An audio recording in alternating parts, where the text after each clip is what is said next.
بسم اللہ الرحمن الرحیم نحمده ونصلی ونسلم علی رسولہ الکریم اما بعد۔ اسلامی عقائد میں ہمارا فجر کا ایمان کے متعلق بیان، ایمان کسی کی بات کو کسی کے اعتماد پر یقینی طور سے مان لینے کو کہتے ہیں، اور شریعت اسلامی میں ایمان کہا جاتا ہے اللہ کے رسول کی خبر کو صرف اللہ کے رسول کے اعتماد پر مشاہدہ کیے بغیر یقینی طور سے مان لینے کو کہا جاتا ہے۔ ایمان کی تفصیلات یہ ہے: اللہ کی ذات و صفات پر ایمان لانا، اللہ کے فرشتوں پر ایمان لانا، اللہ کی کتابوں پر ایمان لانا، اللہ کے رسولوں پر ایمان لانا، آخرت کے دن پر ایمان لانا، اور اس بات پر ایمان لانا کہ اچھی بری تقدیر اللہ کی طرف سے ہے۔ موت کے بعد دوبارہ زندہ کر کے اٹھائے جانے پر ایمان لانا۔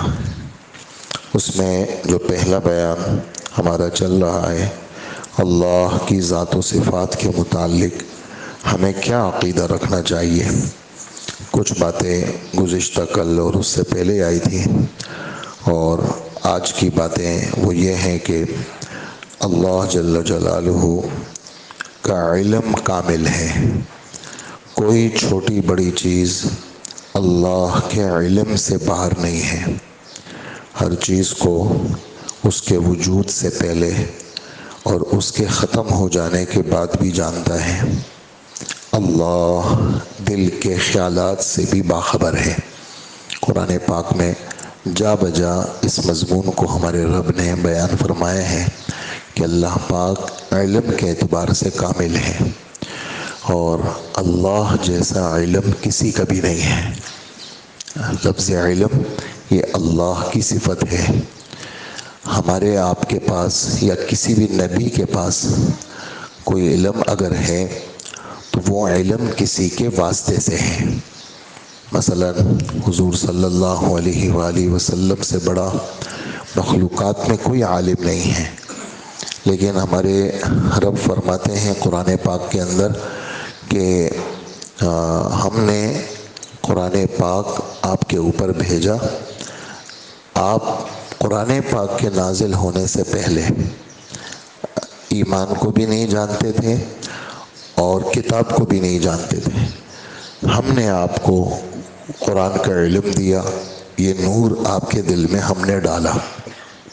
اسی طرح سورہ والضحیٰ واللیل اذا سجی میں ہمارے رب فرماتے ہیں وَوَجَدَكَ ضَالًّا فَهَدَىٰ، ہم نے آسمانی علوم سے آپ کو ناواقف پایا، فَهَدَىٰ، ہم نے آپ کو واقف کار بنایا۔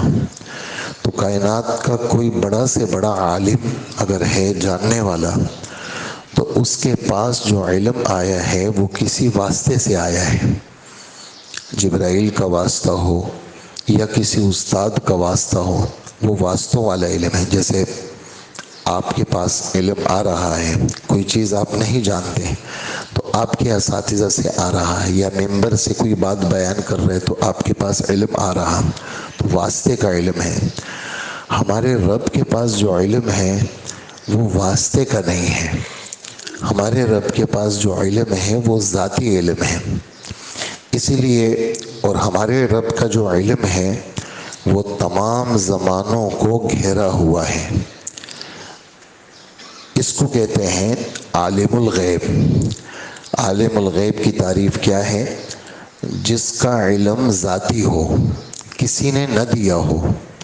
نمبر دو، اس کا علم تمام زمانوں کو گھیرا ہوا ہو۔ تمام زمانوں سے مراد زمانے ماضی، زمانے حال، زمانے مستقبل۔ تمام زمانوں سے مراد ازل اور ابد۔ ازل جس کی ابتدا نہیں اور ابد جس کی انتہا نہیں ہے۔ سب زمانوں کو اس کے علم نے گھیرا ہوا ہے۔ اگر کسی کے پاس بہت بڑیا علم ہے تو اس میں یہ دو صفتیں نہیں ہیں، تو وہ عالم الغیب بھی نہیں ہے۔ وہ غیب کی باتیں تو جانتا ہے لیکن اس کا علم کسی کے واسطے سے ہے، اور اس کا علم تمام زمانوں کو گھیرا ہوا نہیں ہے۔ اسی وجہ سے حضور صلی اللہ علیہ وآلہ وسلم کی زندگی میں بہت سارے واقعات ایسے آئے جس سے اس بات کا پتہ چلتا ہے کہ اللہ کے رسول صلی اللہ علیہ وسلم کا جو علم ہے وہ علم اللہ کے رسول کا ذاتی نہیں ہے۔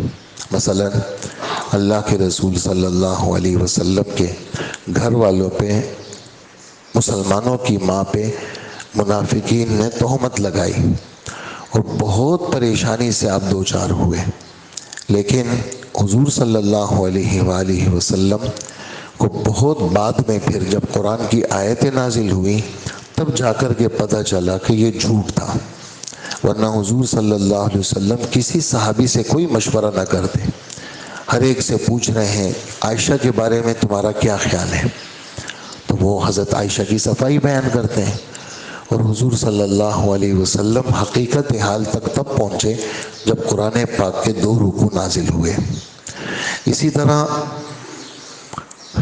صحابہ کرام صبح ہوئی، سفر میں ہیں، سینکڑوں کا مجمع ہے اور پانی نہیں ہے، کیا ہوا، پانی کیوں نہیں ہے؟ کہاں ایک جگہ پہنچنا تھا جہاں پانی تھا، لیکن حضرت عائشہ رضی اللہ عنہا نے اللہ کے رسول کو کہا، اللہ کے رسول میرا وہ ہار جو میں نے کسی سے لیا تھا وہ میرا ٹوٹ کے گر گیا ہے، اور اللہ کے رسول نے صحابہ کو دوڑایا، جاؤ دیکھو ذرا وہ ہار کہاں ہے۔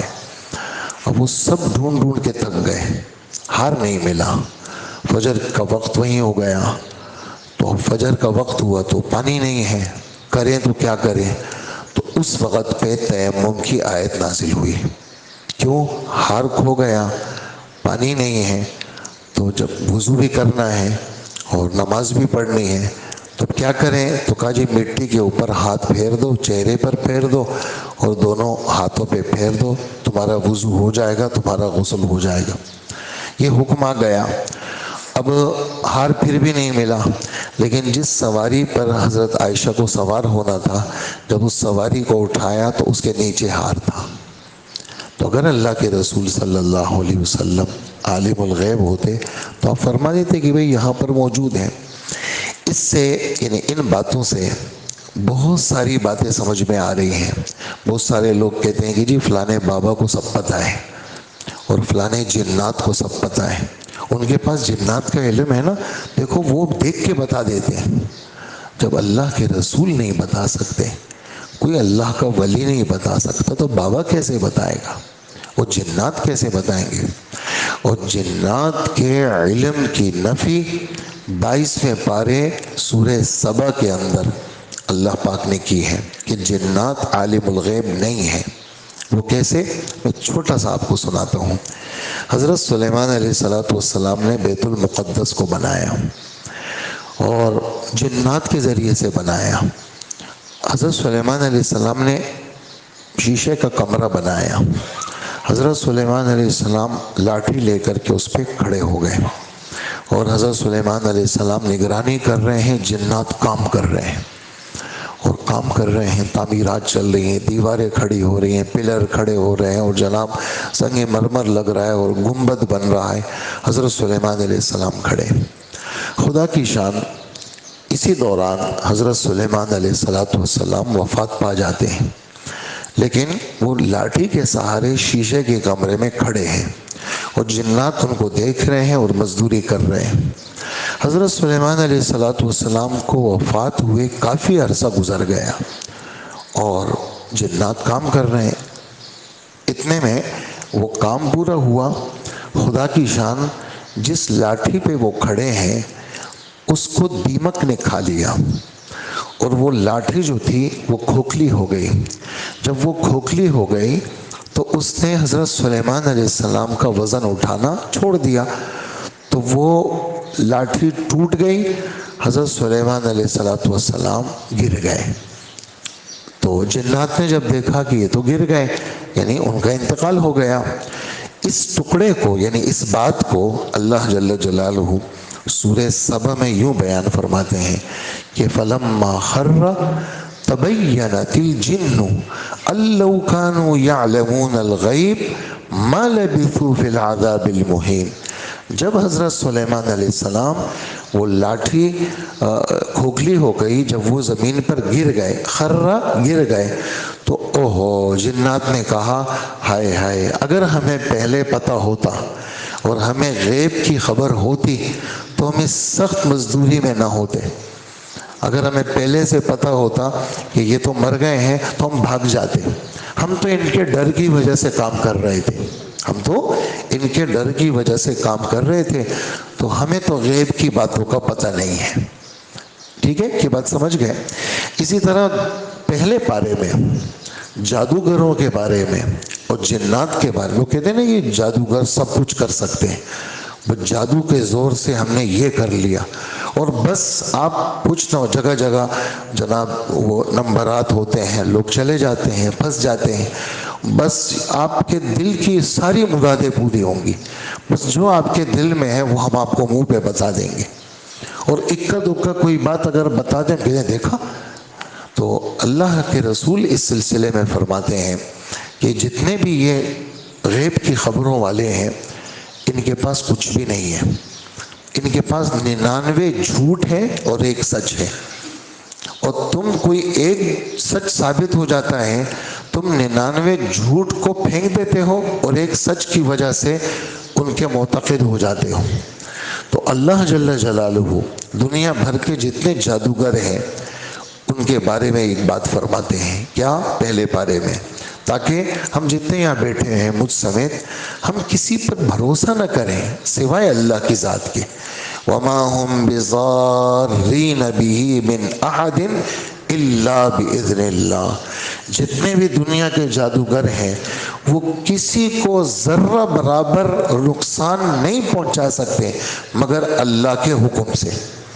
اللہ چاہتے ہیں تو نقصان ہوتا ہے، اللہ نہیں چاہتے ہیں تو نقصان نہیں ہوتا۔ تو بات ہماری چل رہی ہے کہ اللہ جل جلالہ کا علم کامل ہے۔ کیسا علم ہے؟ گزشتہ کل ہم نے اس پہ تھوڑی سی روشنی ڈالی تھی، دنیا کے اندر کتنا دنیا کہاں سے کہاں پہنچ گئی، لیکن ہمارے رب کے بارے میں آتا ہے کہ حدیث کی ایک دعا ہے، یعلم مثاقیل الجبال ومکائیل البحار وعدد قطر الامطار وعدد ورق الاشجار ولا تواری منہ السماء سماء ولا ارض ارضا ولا بحر ما فی وعری ولا جبل ما فی قعری۔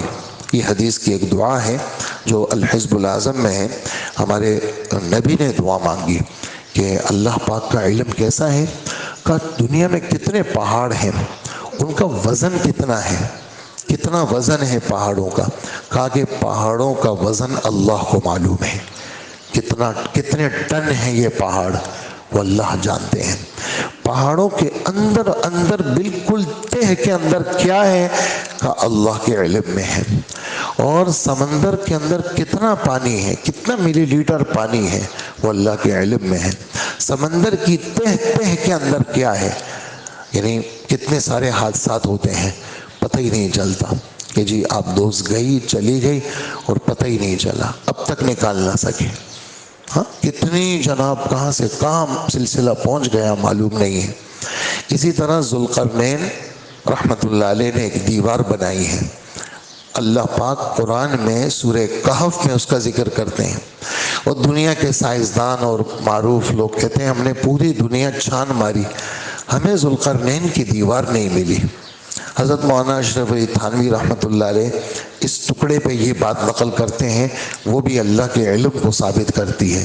وہ فرماتے ہیں کہ عدم علم عدم وجود کی دلیل نہیں بن سکتی، کہ تمہیں ایک چیز پتہ نہیں ہے تو کیا وہ ہے ہی نہیں دنیا کے اندر؟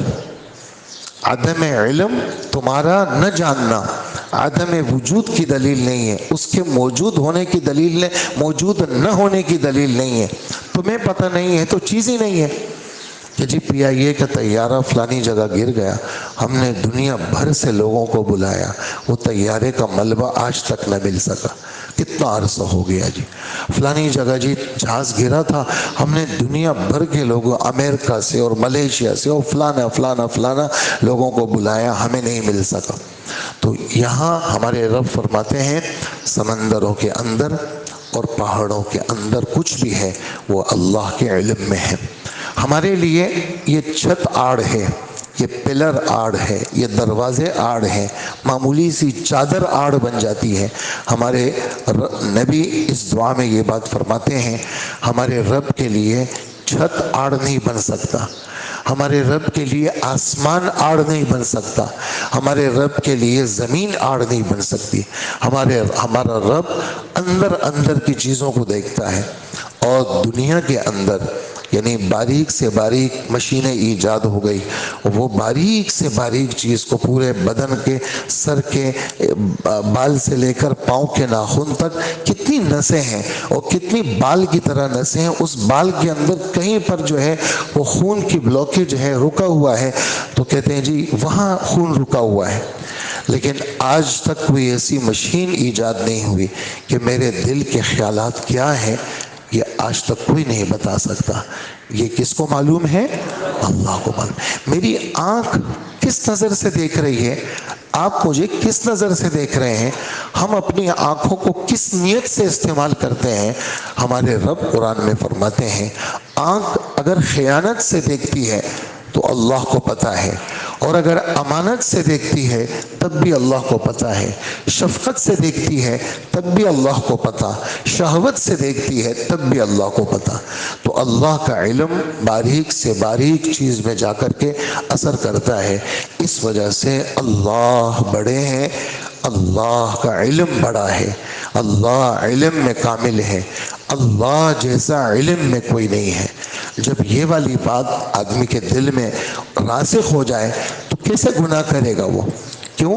اللہ میرے ساتھ ہے، اللہ تو مجھے جانتے ہیں۔ اللہ حدیث کی ایک دعا آپ کو سناؤں، ہمارے نبی صلی اللہ علیہ وسلم نے ایک دعا امت کو سکھائی ہے، فرمایا اللہم لا تخزنی فإنک بی عالم۔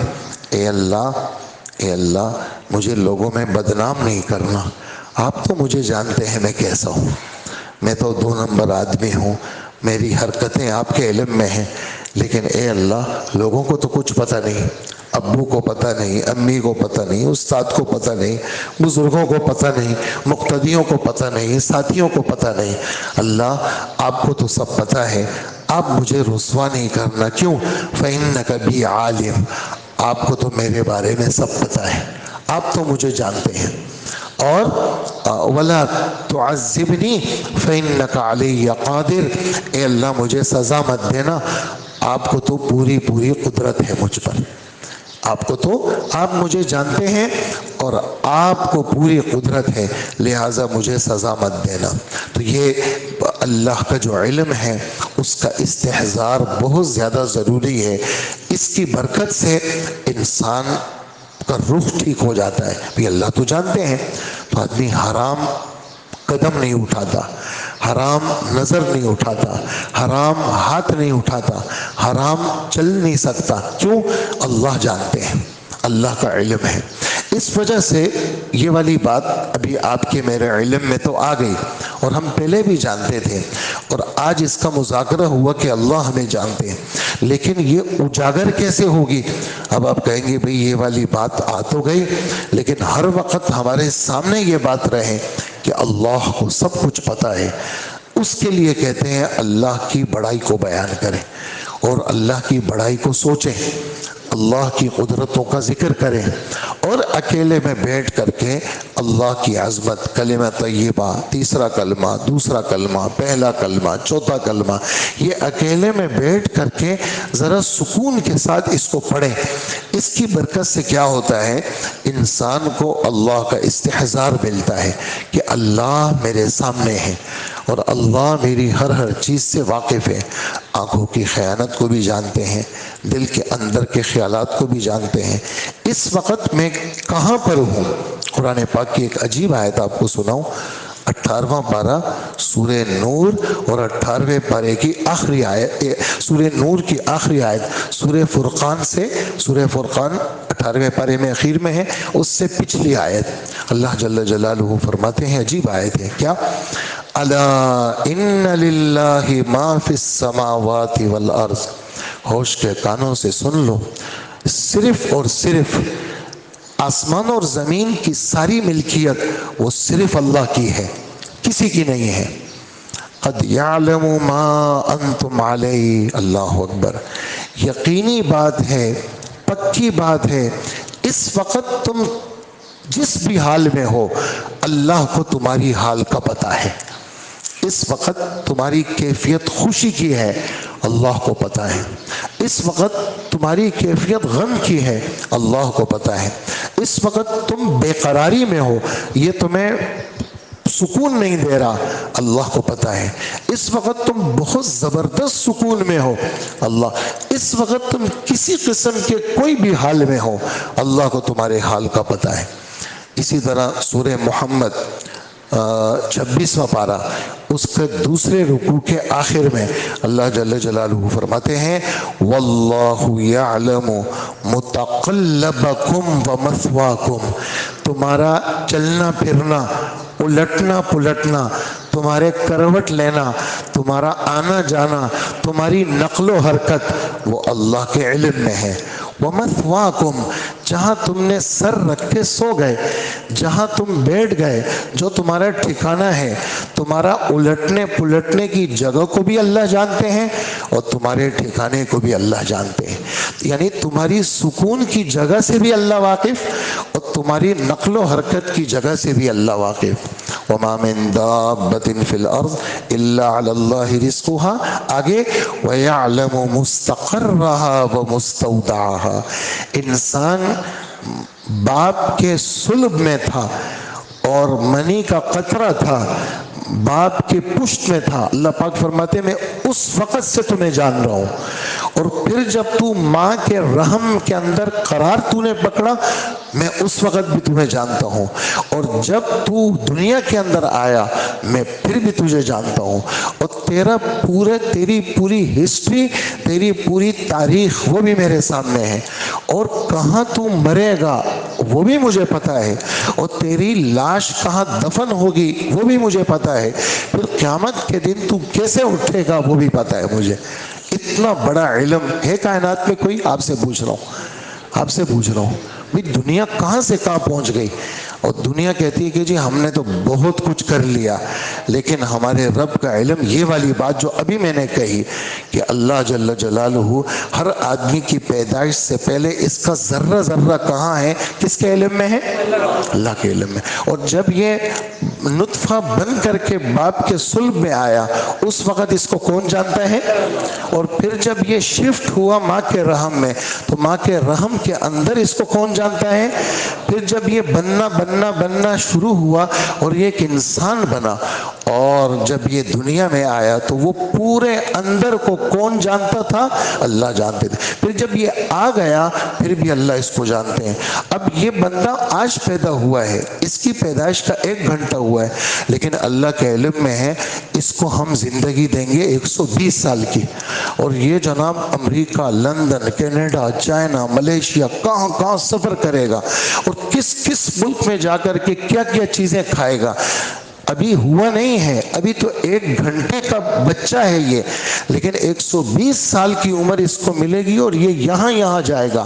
ابھی 1 گھنٹہ اور 120 سال، یہ پوری ہسٹری کس کو معلوم ہے؟ بھی پچھلی بات مجھے پتہ ہے، یہ پچھلی تاریخ مجھے پتہ ہے، لیکن آگے کی تاریخ کا پتہ ہونا کوئی دعویٰ کر سکتا ہے؟ کوئی دعویٰ نہیں کر سکتا۔ یہ ہمارے رب کا دعویٰ ہے کہ میں پیچھے کو بھی جانتا ہوں، اس وقت کو بھی جانتا ہوں، اور آئندہ کو بھی جانتا ہوں۔ تو جس ذات کا علم وہ ایسا کامل ہو وہ صرف کس کی ذات ہے؟ اس لیے دل دماغ سے ادھر ادھر کے جہاں جو چیزیں اٹیک کرتی ہیں، یہ مختلف اداروں میں، مختلف جگہوں میں خدا کے بارے میں بہت الٹی سیدھی باتیں لوگ کرتے ہیں، اور مختلف قسم کی چیزیں مختلف چینلوں میں پتہ نہیں کیا کیا بکواسات ہیں، اور اللہ کے علم کا نقص ہونا ثابت کرتے ہیں۔ کوئی آئے، کوئی مائی کا لال بتائے کہ ایسا کامل علم والا کوئی ہے؟ کوئی بھی نہیں ہے، صرف اللہ کی ذات ہے جو کسی چیز کے وجود سے پہلے اس کو جانتی ہے، وہ چیز موجود ہو گئی اس کو جانتی ہے، وہ پورے 120 سال کا یہ بوڑھا بنے گا اور کہاں کہاں جائے گا اس کی ساری چیز اللہ کو معلوم ہے، کہاں دفن ہوگا اللہ کو معلوم ہے، کیسے یہ اٹھے گا اللہ کو معلوم ہے۔ صرف ایک زید کے بارے میں نہیں بلکہ کروڑوں اربوں لوگوں کے بارے میں ہمارے رب کا علم کامل ہے۔ صرف لوگوں کے بارے میں بھی نہیں، جانوروں کو بھی جانتا ہے، اور صرف جانوروں کو بھی نہیں، ساری دنیا کے ایک ایک ذرے ذرے کو جانتا ہے۔ ہم تو صرف اس کو جانتے ہیں، لیکن وہ صرف اس عالم کا پالنہار نہیں ہے بلکہ الحمدللہ رب ہاں وہ تو جہانوں کا پالنے والا ہے۔ اور علماء لکھتے ہیں کہ یہ دنیا تو ایک جہان ہے، ہزاروں جہان ہے، جس کے پالنے والے صرف کون ہیں؟ تو اتنے بڑے اللہ، اسی کو اللہ کہتے ہیں، اسی کو ہم مانتے ہیں، اسی کو ہم سر رکھتے ہیں، اسی کے نام پہ ہم دیتے ہیں، اسی کو ہم سب کچھ تسلیم کرتے ہیں، اور یہی ہمارا کلمہ ہے لا الہ الا اللہ، کہ اللہ کے سوا کوئی معبود نہیں۔ اسی پر ہم آج کا سبق ختم کرتے ہیں۔ اللہ پاک ان باتوں کا ہمیں یقین نصیب فرمائے۔ الحمدللہ رب العالمین، والصلاة والسلام علی نبینا محمد وآلہ واصحابہ اجمعین۔ اے اللہ ہمارے گناہوں کو معاف فرما، اللہ ہمارے یہ بیٹھنا قبول فرما، اللہ آپ کی ذات پہ ہمیں ہر طرح سے 100% یقین نصیب فرما۔ اللہ آپ موجود ہیں، آپ زندہ ہیں، آپ کو ساری صفات حاصل ہے، اس کا یقین ہمیں نصیب فرما۔ اللہ اسی یقین پہ پوری زندگی نصیب فرما، اور اسی یقین پہ ہمیں موت نصیب فرما، اور اسی یقین کے ساتھ ہمیں آپ کے سامنے کھڑا فرما۔ اللہ شک شبہ جو مذہب میں، ایمان میں، آپ کی ذات میں جو ہمارے دلوں کو کہیں سے بھی جا کے ٹکراتا ہے، اس سارے شک شبے کو ختم فرما، ہمیں کامل یقین نصیب فرما، ہمارے بچوں کو، بچیوں کو، تمام مسلمانوں کو کامل یقین نصیب فرما، ہماری دعاؤں کو قبول فرما۔ آج کا روزہ آسان فرما، آج کا روزہ آسان فرما، اور اپنے دربار میں قبول فرما، اور پورے روزے میں گناہوں سے بچا، حرام سے بچا، خیانت سے بچا، ہر ایسا عمل جو آپ کی ناراضگی کا باعث بنے وہ ہم سے یا اللہ دور فرما، ہر وہ عمل جو آپ کی خوشی کا باعث بنے وہ ہم سب کو نصیب فرما، ہماری دعاؤں کو قبول فرما۔ وصلی اللہ وسلم علی نبینا محمد وآلہ واصحابہ اجمعین برحمتک یا ارحم۔